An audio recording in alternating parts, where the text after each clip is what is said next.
seja bem-vindo à quarta aula de Introdução à Matemática Financeira. E última também.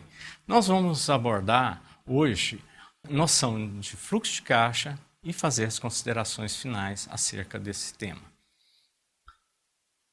Vamos começar com fluxo de caixa. O que é fluxo de caixa? A palavra caixa vem de caixa mesmo.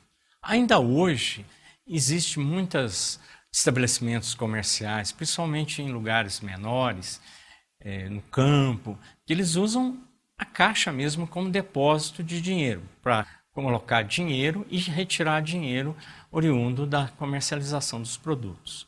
E é claro que o saldo nesse caixa vai flutuando ao longo do dia. Então, por isso que a gente vem com a ideia de fluxo de caixa.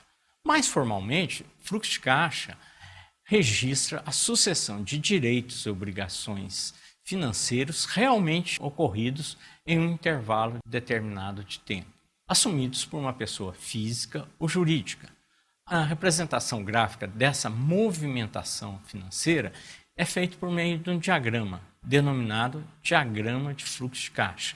Nesse diagrama existe a orientação do tempo na horizontal.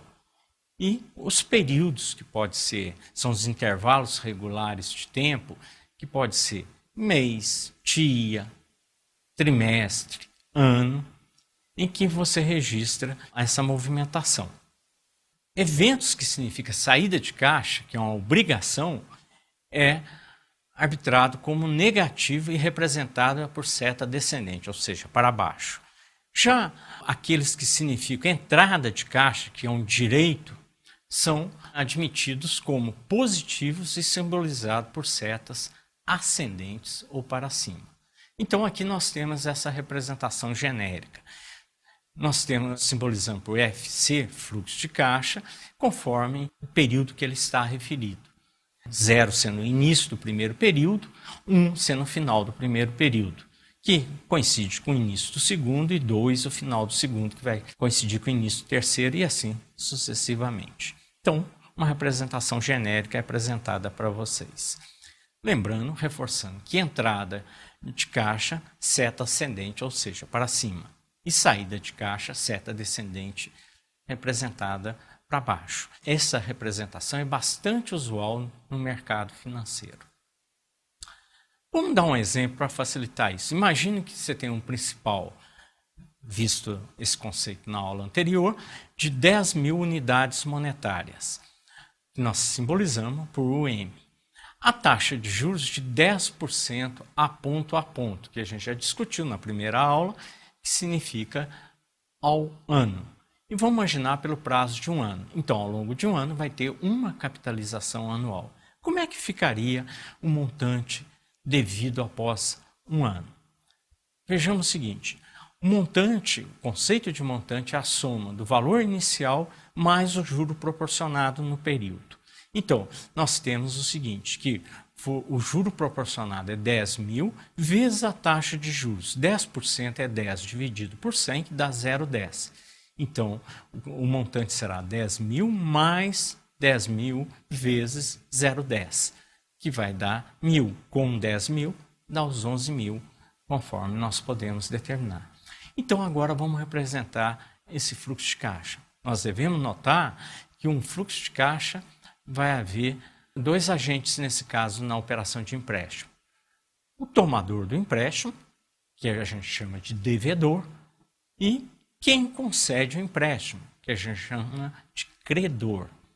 Então, olhando pela ótica do credor, nós vamos ter a seguinte situação.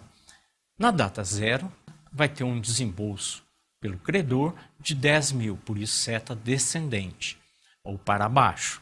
Após um ano, ele receberá do devedor 11 mil, por isso seta ascendente. Observe que se tivesse pela ótica do devedor, seria o oposto.